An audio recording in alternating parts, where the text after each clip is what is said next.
Here's an equation, or I should say a set of equations, that you probably won't find in your average algebra textbook, but you will find it in the method of coordinates on page 11. We have the absolute value of the quantity x plus 3 plus the absolute value of the quantity x minus 1 is equal to 5. This left-hand side stays the same for problem B, for problem C. However, the right-hand side does change. For problem B, we have the right-hand side equal to 4, and for problem C, we have the right-hand side equal to 3. How do you solve for x? Do we run away because we don't have mechanical step-by-step guidelines in our average algebra textbook? No, of course not. We try to explore and figure it out. We try to act like an experimental scientist. We're in a mathematics laboratory, if you will. I think the problem with a lot of textbooks is that they make us treat equations in a cookie-cutter manner. But let's try not to do that. We learn far more in the long run if we explore. Sometimes we run into dead ends, but that's okay. Now, my first instinct is to treat this as a function and graph it. The graph will tell us how these equations behave. After all, the right-hand side changes, 5, 4, 3, but the left-hand side stays the same. Hence, we can say f of x is equal to y is equal to the absolute value of the quantity x plus 3 plus the absolute value of the quantity x minus 1. We could then create a table of values and then look at the Cartesian coordinate plane and graph it. But before we do that, I want to treat this in purely algebraic terms without a graph, without a table of values. Okay. But before we do that even, let's take a step back. What if we had the simple problem, the absolute value of x is equal to 1? What would x have to be? We know that the absolute value of 1 is equal to 1, and the absolute value of negative 1 is also equal to 1. Absolute value is like a distance. It's a distance from the origin to the given number. So we might say that, on the one hand, that x can be negative, so we might say negative x is equal to 1, or positive x is equal to 1. So here we get x is equal to minus 1, and here we get x is equal to positive 1. We can treat this method with problem A. So we have the absolute value of the quantity x plus 3. We can treat that quantity as both positive and negative. Likewise, with the absolute value of the quantity x minus 1, we can treat that quantity as both positive and negative. Hence, there would be a total of 4 different possibilities, because there are 2 possibilities here and 2 possibilities here. And so we can list 4 equations and solve for x. Let's try that. Here's problem A. We have the quantity x plus 3. This quantity can be positive or negative. And we have the quantity x minus 1. That could be positive or negative. Hence, there are 4 possibilities. We can have positive positive, positive negative, negative positive, or negative negative. And in each case, we just want to solve for x. But be careful with double negatives. When we work out the problems, we get the following results. For the first one, we get x equals 3 over 2. The second possibility is a little strange. We actually get no solution. So we have x plus 3 minus x plus 1 is equal to 5. Combine our terms, our like terms. We have x minus x is simply 0. 3 plus 1 is 4. The right-hand side is still 5, and 4 does not equal 5. Hence, we say there is no solution in the second case. And likewise, for the third case, we get no solution. And in the fourth case, we get x equals minus 7 over 2. It seems, therefore, that for problem A, there are 2 solutions, namely x equals 3 over 2 and x equals minus 7 over 2. Let's try B.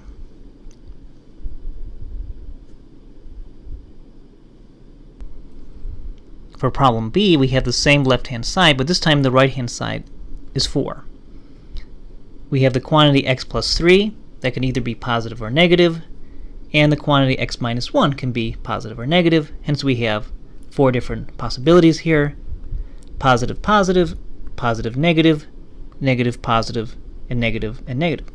We need to solve for x in each case, and once again, be careful about any double negatives.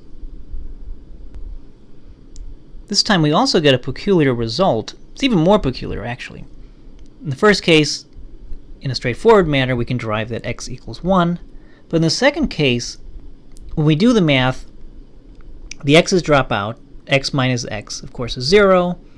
3 plus 1, we get 4. And it is true that 4 equals 4. So we don't get a false statement. It's not telling us there's no solution. All we get is something that's true.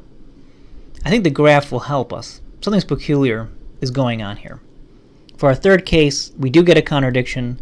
Minus 4 does not equal 4. Hence, there's no solution for case 3. And in case 4, if we do the algebra, we get x equals minus 3. So at least we know that x equals 1 and x equals minus 3. But there's something strange going on in the second possibility. I think the graph will help a lot. So let's do a table of values next. All 3 problems, A, B, and C, have this left-hand side. The right-hand side is different. We get 5, we get 4, we get 3. So let's just say this is a function. And we'll plug in some values and see what happens. So let's say we have x is 0. What is y? So we have f of 0. We'll plug that in for x. So the absolute value of 0 plus 3 plus the absolute value of the quantity 0 minus 1. So we get 3. The absolute value of minus 1 is just 1. So 3 plus 1 is 4. Let's try the input of 1. So f of 1. We get the absolute value of 1 plus 3. The absolute value of 1 minus 1. Here we get 3 plus 1 is 4. 1 minus 1 is 0. So we get another output of 4. That's strange. How about 2?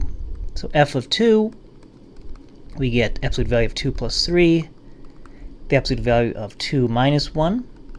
So we get 5 plus 1. So that's 6. Let's try 3. So f of 3, we get the absolute value of 3 plus 3. The absolute value of 3 minus 1. So we get 6 plus 2, which is 8. Let's try minus 1. F of minus 1. So we get the absolute value of minus 1 plus 3. The absolute value of minus 1 minus 1. So we get 2 plus minus 1 is minus 2. The absolute value of that is positive 2. So 2 plus 2 is 4. We get another 4. How about f of negative 2? So we get minus 2 plus 3. We get minus 2 minus 1. So here we have a 1 plus a minus 3, which is a positive 3. 3 plus 1 is, again, 4. Lots of 4s. F of minus 3. So we get minus 3 plus 3. The absolute value of that, and the absolute value of minus 3 minus 1. So we have 0 plus minus 3 minus 1 is just a 4. So that's also a 4. How about minus 4? So minus 4 plus 3 plus minus 4 minus 1. So we have a 1, and then we have a 5, which is a 6. We get the interesting result that a lot of the outputs happen to be 4. And then it seems like the graph opens up and slopes in some direction. Let's look at the graph now. So here's our graph on our graphing calculator. It's an interesting looking thing. It's not the normal absolute value that just looks like a V shape. So here we have this little segment, this horizontal segment, and then on the left we're sloping with some negative slope, and on the right with some positive slope. But notice here, this horizontal line, this little segment, there's lots and lots of solutions there. So there are, technically speaking, there are infinitely many solutions that have that output of 4. But it's within a certain restriction. So here we have minus 3, and over here we have a 1. Let's think more about this graph. The first thing is, as a function, we can input any number we want to. Okay, so we can input 0, we'll get a value. We can insert -4, we'll get a value. We can insert shouldn't say infinity really. Infinity is a limit, but we can insert any number we want. So the domain is all real numbers, or in other words, here I will use the term infinity, negative infinity to positive infinity. But the range is restricted. We have outputs starting at 4 and then moving up to infinity. So we'll say we have the range from 4 to positive infinity. And this will help us. Because look at problem C. We have it equal to the number 3. When is the output 3? So 3 is right here. And that's simply out of the range. So we have no solution for problem C. For problem A, the question is, when is the output 5? So here is 5 on the y-axis, so it would be right here as an output and right here. We have two solutions.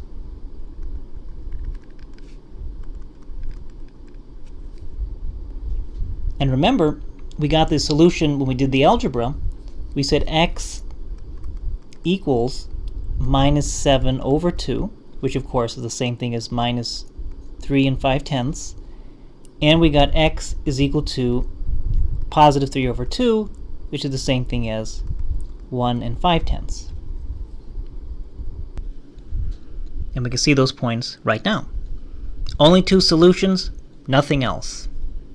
And that's why when we look at, let's see, problem A, we have this no solution here and this no solution here. But we did get x is equal to this and x is equal to that. What about B?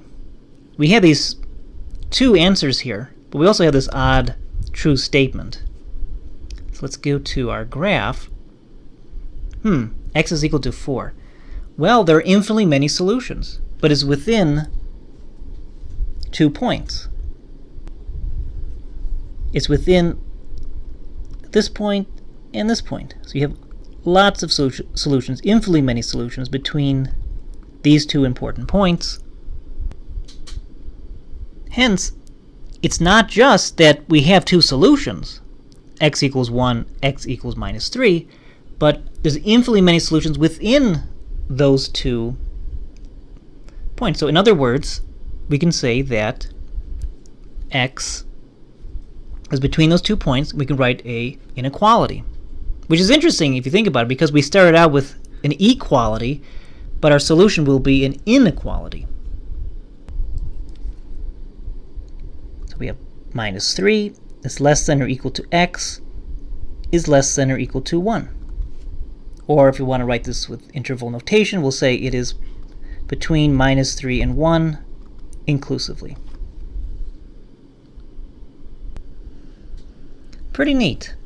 Absolute values make interesting graphs, and you can play around with this. In fact, the second problem from the Gelfand textbook is a series of problems with the expression, let's see, the only thing that's different here is this minus sign. Okay, so instead of plus, we have a minus. What do you think the graph would look like? It would look like something like this. So here we have something that's going in a different direction a little bit. We have it opening up on the right horizontally, and then here on the left horizontally. All sorts of weird things happen if you insert additional expressions with absolute values and the variable x. So something to play around with. And that concludes this video. We have our solution for A, B, and C. It requires a little creativity, and if you look at the graph, it helps a heck of a lot. It's pretty cool. Thank you so much for watching.